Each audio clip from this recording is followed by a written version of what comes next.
अगर कुरान व हदीस के हवाले से उससे रिलेटेड कोई चीज़ आपके जहन में है तो वो भी आप इसमें ऐड करें ताकि आपके नंबर अच्छे आ सकें।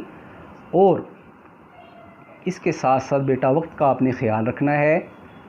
गज़ल के चूँकि 3 अशार होते हैं तो आप 20 से 22 मिनट, ज़्यादा से ज़्यादा अगर आपकी स्पीड स्लो है, रफ्तार स्लो है, तो 25 मिनट के अंदर अंदर आप गज़ल की तशरीह कर लें। इससे ज़्यादा बेटा आप टाइम इस पर ना लगाएं, इससे ज़्यादा टाइम इस पर ना लगाएं ताकि पूरे टाइम से पहले आपका पेपर सॉल्व हो सके। तो ये बेटा क्वेश्चन नंबर 2 था जिसके मुतालिक आपको बता दिया गया है। उसके बाद अब आते हैं क्वेश्चन नंबर 3 की तरफ, जो सवाल क्या है, सियाक़ो सबाक़ के हवाले से तशरीह, सियाक़ो सबाक़ के हवाले से तशरीह। तो बेटा इसमें भी नंबरिंग की तकसीम इस तरह है कि 1 नंबर उन्वान का होता है, 1 नंबर मुसन्निफ़ के नाम का है, 3 नंबर सियाक़ो सबाक़ के होते हैं और 10 नंबर आपकी तशरीह के हैं, 10 नंबर आपकी तशरीह के हैं। तो ये एक अलहदा से मुकम्मल टॉपिक है बेटा सियाक़ो सबाक़ के हवाले से तशरीह। तो ये टॉपिक में मज़ीद इसके हवाले से तफसीलात डिस्कस की जाएंगी। हमने समझना ये है कि कितनी देर में ये क्वेश्चन हल करें। तो आइए उसके मुतालिक डिस्कस करते हैं। तो बेटा ये तरतीब के साथ आपने मार्कर इस्तेमाल करना है। उन्वान मार्कर से लिखना है, मुसन्निफ़ का नाम ये भी आपने मार्कर से लिखना है, खुश हाथ होना चाहिए। उसके बाद सियाक़ो सबाक़ की आप हेडिंग बनाएं मार्कर के साथ। उसके बाद जो सियाक़ो सबाक़ है ये मुख्तसर आपको बता देता हूँ, ये 8 से 12 लाइनों पर मुश्तमिल होना चाहिए सियाक़ो सबाक़। इससे ज़्यादा आप कोशिश करें कि उसकी लेंथ ना हो। तो ये 3 नंबर सियाक़ो सबाक़ के होते हैं। उसके बाद बेटा तशरीह है जो 10 नंबर की है। तो चूँकि तशरीह के 10 नंबर हैं इसलिए आपके लिए ज़रूरी ये है कि आप 10 नंबर अगर आपने हासिल करने हैं तशरीह में तो आपको उसी के मुताबिक अच्छी सी तशरीह लिखनी होगी, अच्छी सी तशरीह लिखनी होगी। कम से कम 2 से 2.5 पेज खूबसूरत अल्फाज में अच्छे तरीके से अच्छी राइटिंग में आप लिखें ताकि आप तशरीह में अच्छे से अच्छे नंबर ले सकें। तो बेटा इसकी टाइमिंग भी कम से कम ये होनी चाहिए कि आप 20 से 25 मिनट के अंदर, 20 से 25 मिनट के अंदर आप सियाक़ो सबाक़ वाला क्वेश्चन सॉल्व कर लें, सियाक़ो सबाक़ वाला क्वेश्चन सॉल्व कर लें। अगर किसी बच्चे की स्पीड स्लो है तो वो 2-3 मिनट इससे ज़्यादा ऊपर ले ले, लेकिन इससे ज़्यादा वक्त ना लगाए ताकि बाकी क्वेश्चन भी वक्त पर वो हल कर सके। इसके बाद हम आते हैं क्वेश्चन नंबर 4 की तरफ। क्वेश्चन नंबर 4 जिसमें बेटा आपने ख़ुलासा लिखना होता है। 2 सबक आते हैं जिसमें से किसी एक का आपने ख़ुलासा लिखना है। तो आप को जो बेहतर और अच्छा सा ख़ुलासा आता है बेटा आप वही लिखें और एक ही ख़ुलासा लिखें, 2 ख़ुलासे लिखने की ज़रूरत नहीं। तो इसकी नंबरिंग देख लें। 1 नंबर इसमें मुसन्निफ़ के नाम का है और 9 नंबर सियाक़ो सबाक़ के होते हैं। टोटल इस क्वेश्चन के 10 नंबर हैं। तो बेटा ये ख़ुलासा आपने सबक के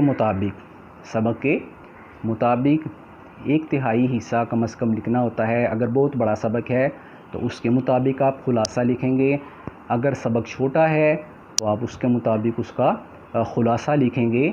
लेकिन जो ख़ुलासा भी बेटा आप लिखेंगे वो वाज़े और जामे होना चाहिए, वो वाज़े और जामे होना चाहिए और उसमें तकरार नहीं होना चाहिए, यानी बार बार आप वही चीज़ें ना लिखें, बार बार आप वही चीज़ें ना लिखें। बड़े अच्छे तरीके से स्टेप बाय स्टेप आप ख़ुलासा लिखें ताकि चेकर आपको उसके अच्छे नंबर दे। तो बेटा ये क्वेश्चन नंबर 4 जिसमें आपने सबक का ख़ुलासा लिखना है। तो कम से कम 15 से 20 मिनट में बेटा आप कोशिश करें कि आपका ख़ुलासा मुकम्मल हो जाए। 15 से 20 मिनट के अंदर अंदर आपका ख़ुलासा मुकम्मल हो जाए, ताकि उसके बाद आप बाकी क्वेश्चन भी हल कर सकें। अब आ जाएँ क्वेश्चन नंबर 5 की तरफ। क्वेश्चन नंबर 5 ये बेटा नज़म का ख़ुलासा होता है। एक ही नज़म आती है और उसी का ख़ुलासा लिखना होता है, और ये 5 नंबर का है। तो इसमें आपने ये कोशिश करनी है कि आप ज़्यादा से ज़्यादा आप 8 से 10 लाइनें ख़ुलासे की लिखें, नज़म के ख़ुलासे की। इससे ज़्यादा लिखने की ज़रूरत नहीं है। यानी अगर आप मार्कर के साथ ऊपर नज़म का नाम लिखते हैं, इसी तरह शायर का नाम लिखते हैं मार्कर के साथ एक एक लाइन छोड़कर भी, तो इस तरह खुशखती को मद्देनज़र रखते हुए आप अगर लिखते हैं तो उसकी लेंथ, अगर आप बड़े बड़े अल्फाज भी लिखते हैं तो बेटा 1 पेज से ज़्यादा उसकी लेंथ नहीं होनी चाहिए। और अगर आपकी राइटिंग नॉर्मल है तो वो आपकी 10-12 लाइनों से ज़्यादा वो ख़ुलासा तजावज़ नहीं करना चाहिए। तो बेटा इसके 5 नंबर हैं, और कोशिश करें कि आप इसको 10 से 12 मिनट के अंदर अंदर सॉल्व कर लें, इससे ज़्यादा टाइम ना लगाएं। उसके बाद बेटा क्वेश्चन नंबर 6 है। क्वेश्चन नंबर 6 ये मुकालमा या रुदात पर मुश्तमिल होता है। यानी कोई एक चीज़ आपने लिखनी होती है, कोई एक चीज़ आपने सॉल्व करनी है।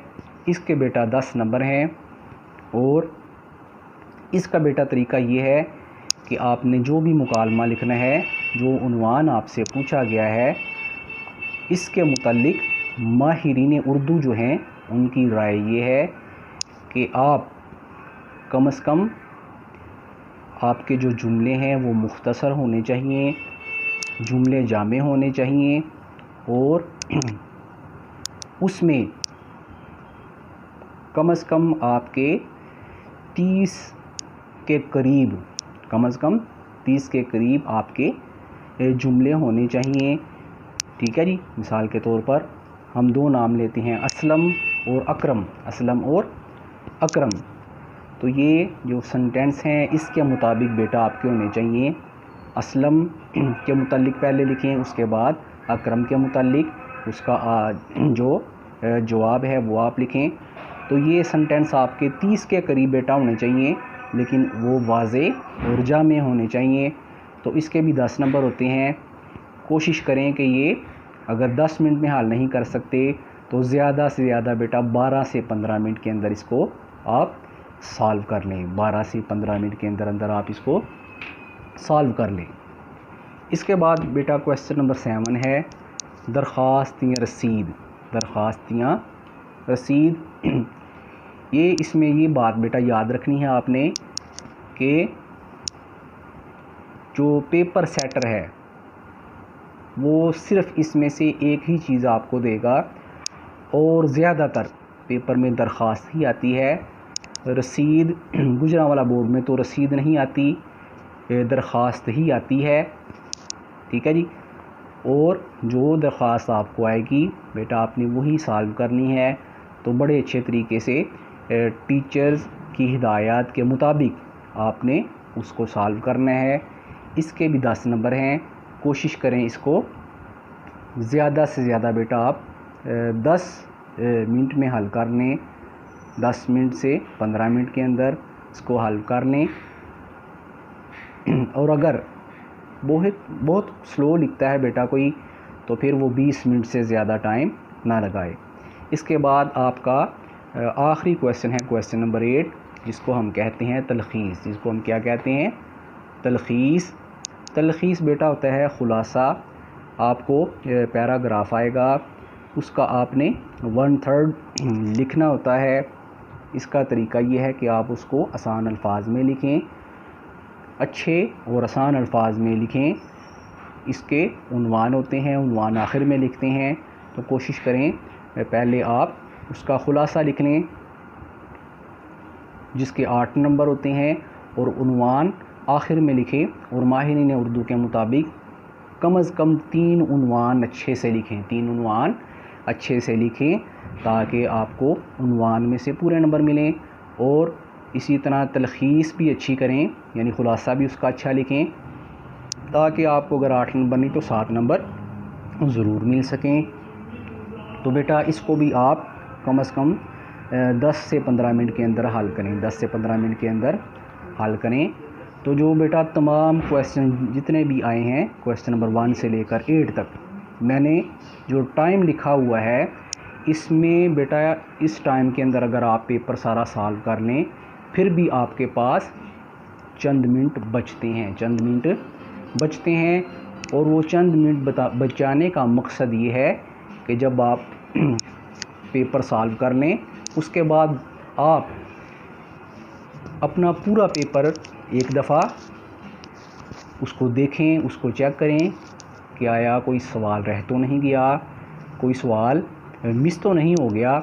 अगर आपके पास बिलफ़र्ज़ 10 से 15 मिनट बाकी हैं और खुदा न खास्ता कोई सवाल रह गया है तो आप वो 10-15 मिनट के अंदर उसको सॉल्व कर सकें, 10 से 15 मिनट के अंदर उसको सॉल्व कर सकें। तो कोशिश करें अच्छा सा पेपर सॉल्व करें। खुशख़ती अच्छी होनी चाहिए बेटा, अल्फाज वाज़े और जामे होने चाहिए। आपकी राइटिंग बहुत ज़्यादा असर रखती है। उर्दू का ख़ास तौर पर जो पेपर होता है उसमें राइटिंग पर बहुत ज़्यादा फोकस होता है, तो राइटिंग आपने अच्छी सी करनी है। इसी तरह तशरीहात जो हैं उसमें बेटा आपने अशार ऐड करने हैं, अच्छे से अशार। इसी तरह अगर कुरान व हदीस उससे रिलेटेड हैं चीज़ें तो आप वो उसमें ऐड करें। तो अच्छा सा अपना पेपर सॉल्व करें। तो उम्मीद है